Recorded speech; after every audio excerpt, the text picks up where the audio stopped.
Hello and welcome to a new video. Primary TET 2014 OMR সংক্রান্ত মামলা এবং তার সাথে 16,500 প্যানেলের 5% এডিশনাল প্যানেল প্রকাশ মামলা গুরুত্বপূর্ণ আপডেট নিয়ে ভিডিওটি হতে চলেছে।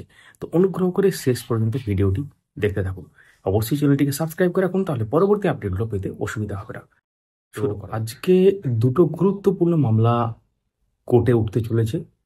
এক নম্বর হচ্ছে ওএমআর ডেস্ট্রয় মামলা, অর্থাৎ টেট 2014 ওএমআর মামলা যেটা বলতে পারে সেই মামলা। অর্থাৎ মূল ওএমআর এর খোঁজে সিবিআইদের নির্দেশ দেওয়া হয়েছে যে তারা যে কোনো প্রান্ত থেকে সাহায্য নিতে পারে ওএমআর কোন নিদর্শন খুঁজে বার করার জন্য বা মেটা ডেটাও খুঁজে বার করার ব্যাপার একটা উঠে এসেছিল। এবং লাস্ট যে হিয়ারিং হয়েছিল সেখানে এই ব্যাপারটাই বলা হয়েছিল এবং তার সাথে পর্ষদের উদ্দেশ্যে অনেকগুলো প্রশ্ন করা হয়েছিল। এখন সেই প্রশ্নের উত্তর পর্ষদ দিতে পারছে কিনা সেটা কিন্তু সময় বলবে।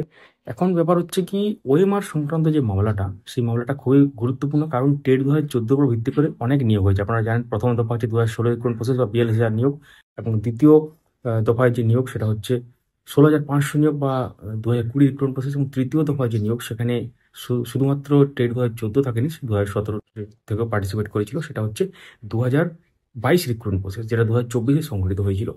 তো আজকে গুরুত্বপূর্ণ মামলা এটা উঠতে চলেছে। 16,500 প্যানেল বলুন বা বিএলএসআর প্যানেল বলুন, বা এখানে 11,000 বা 9,533 প্যানেল বলুন, তো সেই প্যানেলটা মেন যে টেট, সেই টেটগুলোই হচ্ছে টেট 2014। তো টেট 2014 উপর ভিত্তি করে হয়েছে। তো আজকে মামলাটা খুবই গুরুত্বপূর্ণ, কারণ মূল ওএমআর এর খোঁজ করার জন্য নির্দেশ দেওয়া হয়েছিল। এখন ওএমআর যেহেতু ডিস্ট্রয় করে দেওয়া হয়েছে, এবং বোর্ডের যেটা অ্যাপিল, যে বোর্ড বলেছিল যে আমরা তার আগে মানে তৎকালীন যে পর্ষদ সভাপতি ছিলেন, তো তার নির্দেশ দেওয়া হয়েছে, সেটা বোর্ড আগে বলেছিল। এখন তারপর ওএমআর এর মানে ও ডিজিটাইজ যে ওএমআর সেটা কিন্তু আছে, কিন্তু স্ক্যান কপিটা নেই। অর্থাৎ স্ক্যান কপি মানে হুবহু যেটা, এবং ডিজিটাইজ যে কপিটা সেটা আপনারা জানেন যে সেটাকে ম্যানিপুলেট করা যায়, বা সেটা একটা নোটেড ভার্সন বা নোট হিসাবে সেভ করা যায়। মানে ধরুন আপনি কোনো একটা প্রশ্ন উত্তর, সেটাকে আপনি আলাদাভাবে লিখলেন কোনো জায়গাতে কম্পিউটারের নোটপ্যাডে, বা সেখান থেকে সেটাকে পরবর্তী ক্ষেত্রে আবার এডিটও করা যাবে। কিন্তু যদি স্ক্যান কপি বা জেরক্স কপি থাকে, তো সেটাকে এডিট করা খুবই দুঃসাধ্য হয়ে যাবে, বা সেটা কিন্তু এডিট করা অতটা সম্ভব হবে না ওইভাবে সহজভাবে। তো স্ক্যান কপি গুরুত্ব মানে অরিজিনালের মতনই গুরুত্ব, কিন্তু ডিজিটাইজ কপি যেটা সেটার গুরুত্ব কিন্তু খুবই কম। তো এই ব্যাপারটা কিন্তু অনেকগুলো দিন অতিবাহিত হয়েছে, এই ব্যাপারটা কিন্তু উঠেছিল আদালতে, অনেকবার উঠেছে বিভিন্ন রকম সময়ে, সেটা আমরা শেয়ার করেছি আপনাদের সাথে। তো আজকে কিন্তু উঠতে চলেছে, এবং আজকে যে আপডেটটা আসবে সেটা আমরা শেয়ার করবো এই চ্যানেলের মাধ্যমে।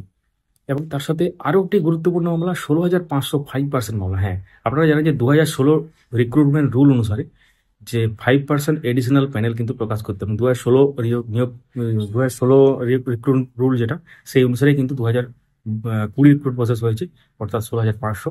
এবং 16,500-তে 5% এডিশনাল প্যানেল প্রকাশ করা হয়নি বলে অভিযোগ উঠেছে, এবং সেই জন্য 16,500 মানে 825 জনের যে প্যানেল, অর্থাৎ 825 জনের কি তাহলে ভাগ্য খুলতে চলেছে? সময় বলবে কি হতে চলেছে। নট ইনক্লুড ক্যান্ডিডেটদের ভাগ্য কি তাহলে খুলতে চলেছে 825 জন? মানে 16,500 যদি 5% করেন, তো তাহলে 825 জন হয়, অর্থাৎ 825। তো এই প্যানেল কি তাহলে আজ প্রকাশের কোনো অর্ডার আসতে পারে? সময় বলবে সেটা কি হতে চলেছে। আমরা পরবর্তী আপডেটগুলো এই ভিডিওর মাধ্যমে শেয়ার করব। তো তাহলে দুটি ভাইটাল কেস, 2014 ওএমআর কেস এবং তার সাথে 16,500 5% কেস কিন্তু আজকে উঠতে চলেছে। সবকিছু ঠিকঠাক থাকলে আজকে শুনানি হবে, এবং ফাইনাল জাজমেন্টও হয়তো আসতে পারে। সঙ্গে থাকুন, দেখতে থাকুন আপডেট মাস্টার। তো তাহলে পুরো ব্যাপারটা আপনারা জানলেন। অবশ্যই নেক্সট আপডেটগুলো জানার জন্য আমাদের সঙ্গে যুক্ত থাকুন, সাবস্ক্রাইব করে চ্যানেলটিকে। ভিডিওটি লাইক করতে পারেন, সবার সাথে শেয়ার করতে পারেন। যারা ফেসবুক থেকে দেখছেন, আমাদের এই পেজটিকে ফলো করতে ভুলবেন না।